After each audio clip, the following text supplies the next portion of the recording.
One of the cardinal principles of faith, probably in most religions, is the concept of Mashiach.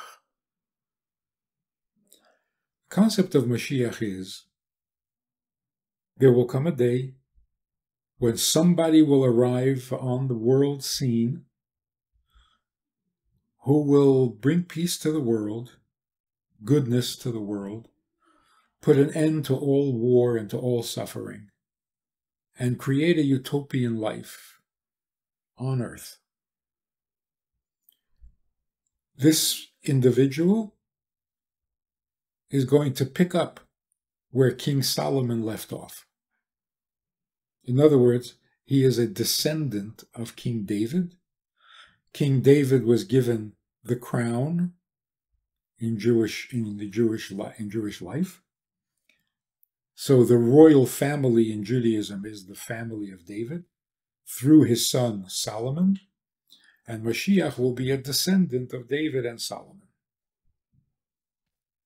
This individual will be very effective, very successful in influencing the world for the good. But that role, influencing the world for the good, is there only one person in all of history that does that?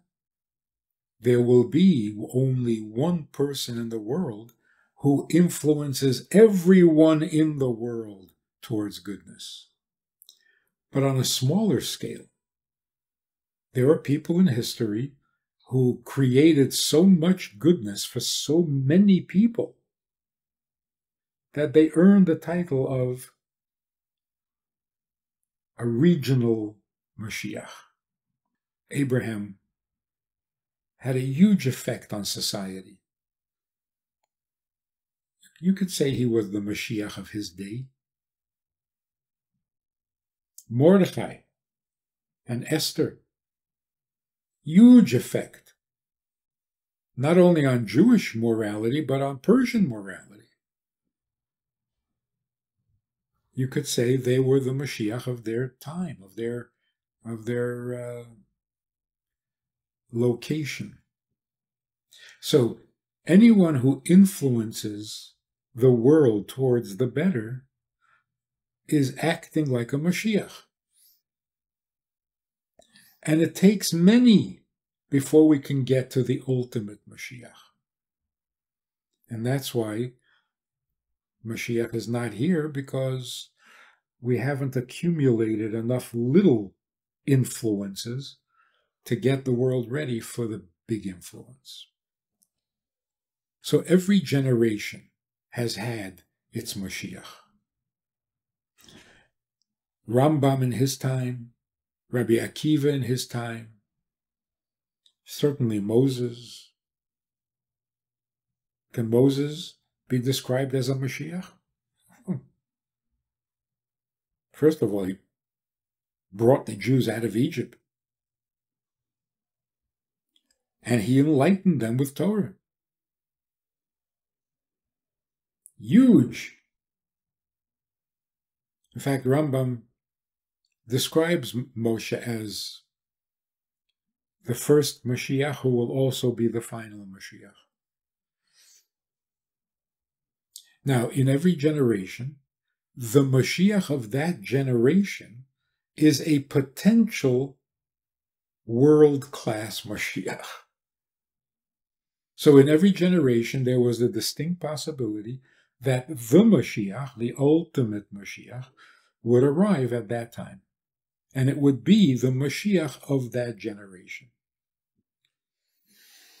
But if the time was not right, and the generation was not yet deserving,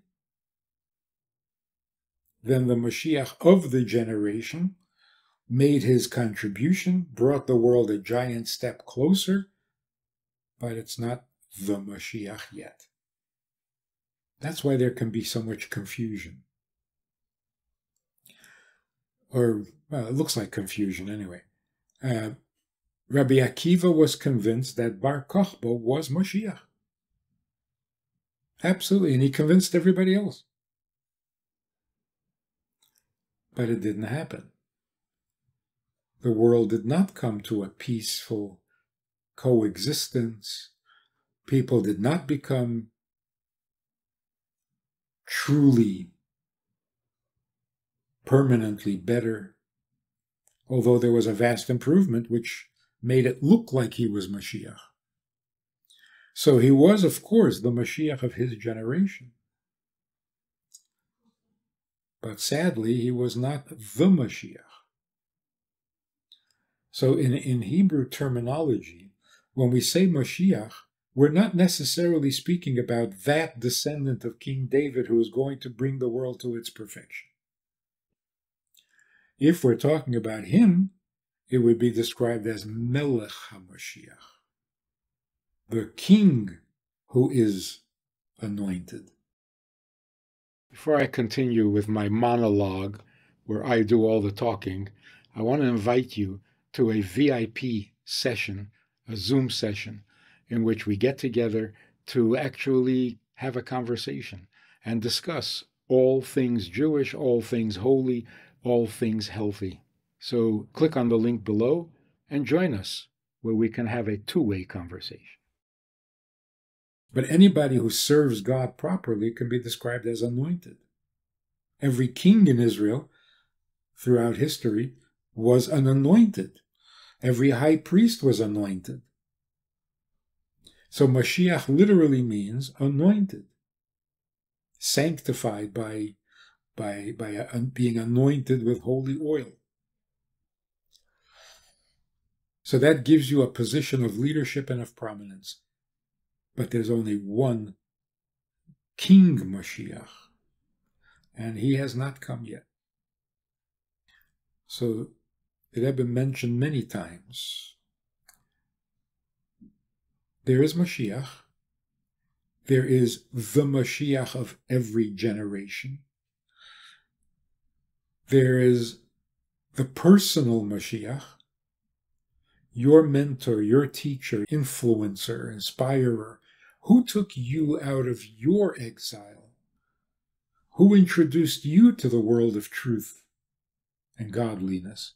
That's your personal Mashiach. So you have the very personal Mashiach, you have the communal Mashiach of the generation, and then you have the great Mashiach. The Rebbe took it down another step. In each of us, there's an element of Mashiach. By creating us, God, in effect, anoints us to be a Mashiach, to have an influence on the world, to bring the world closer to godliness, which is what Mashiach does. So the Rebbe urged us to find the Mashiach within ourselves. Or in different words, the Rebbe would not permit individual private citizenship. No one is a private citizen. They use the example of a guy is digging a hole through the hull of a ship. And people say, "What are you doing?" He says, "It's under my seat. It's none of your business. I'm an individual. I bought a ticket on this ship. This is my seat.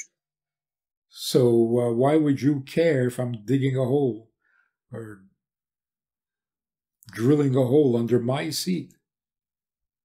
And of course, the answer is, there's just one ship. The hole under your seat is going to affect everybody. So we can be petty in our thinking, parochial, nearsighted, myopic. It's just me. Or we can be conscious of the big ship. So I can say, look, I'm no great Mashiach, so what I do doesn't really matter much. Yes, it does. Because the Mashiach is made up of tiny Mashiachs, and they have to come first. And then the great Mashiach can come. So the Rebbe took private citizens and turned them into universal representatives of God's interest in his creation. So no one is allowed to be a private citizen. What you do affects the world. Don't think petty. A person commits a sin, it had a negative effect on the world, and all you care about is whether you're going to suffer consequences. That's petty. And so the focus of, will I go to heaven? Will I go to hell? Will I be deserving? Will I be guilty? That's so petty. Now, there was a time when life was petty. It was the reality. You were born in a certain town. You're going to live your life in that town. You're going to die in that town. If your father was a butcher, you're going to be a butcher. If your father was a cobbler, you're going to be a cobbler. Life was tiny. But with time, life got bigger. When, in the past, in history, was one person able to communicate with millions in real time? If you can communicate with millions, it means you affect millions. So now, today, being petty is completely unacceptable, unjustified. So, when a person thinks, should I sin or should I not sin? Don't think petty. It's not just about you. It's about the world. So it's not, am I going to sin, am I not going to sin? Are you going to be part of the solution for the world or part of the world's problem? It's a much bigger question.